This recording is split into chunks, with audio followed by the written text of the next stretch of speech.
All right, Raphael, thank you.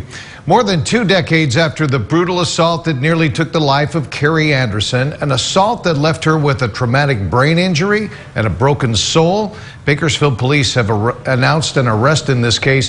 BPD has a man in custody now they believe beat, robbed, raped, and slashed Anderson back in 1997.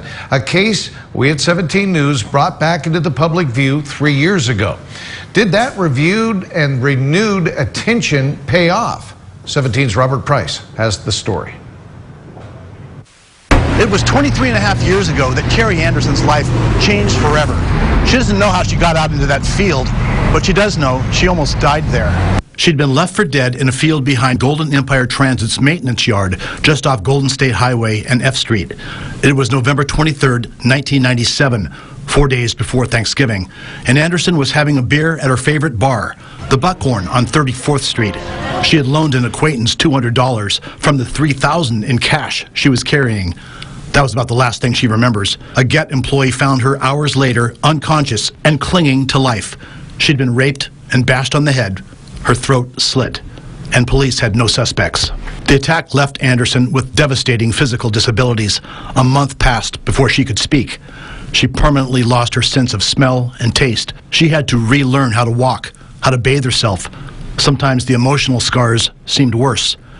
Bakersfield was captivated when, in 2018, 17's Olivia LaVoice told Carrie's story. The community came forward with donations of cash, services, and good wishes. This says, God bless her. She is so strong. Praying for her to enjoy her life. Breaks my heart. Gosh. That's making me get teary-eyed now. I pray she regains happiness and peace as she well deserves it most. Oh, man. Wow. Now the BPD has stepped forward, too, with the arrest of a 47-year-old man captured when a 20th century DNA sample found a match, thanks to 21st century DNA technology. Michael Allen Fontes of Tulsa, Oklahoma, was taken into custody Friday in Fresno with the assistance of the U.S. Marshal's Office. He's being held on charges including attempted murder, rape, and aggravated mayhem, and is set to be formally arraigned Tuesday. It has really hit me hard this weekend. Since they told me, I sat in this chair out here and just fell down. I was numb. I was going, I can't believe this. I didn't think this would ever happen. Fontes wasn't even on investigators' radar at the time of the assault. They didn't know his name until DNA technology made the introduction. I never gave up, and Olivia never gave up either, and neither did Abshire.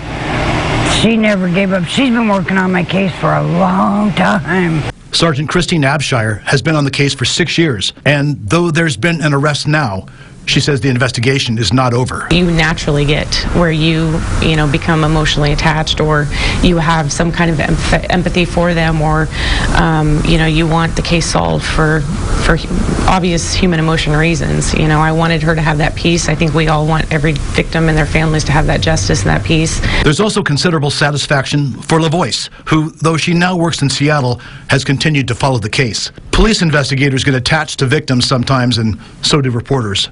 Carrie Anderson isn't ready to say she has closure. It's just one arrest, but it does feel like progress, and she'll take that. At Golden Empire Transit headquarters, Robert Price, 17 News.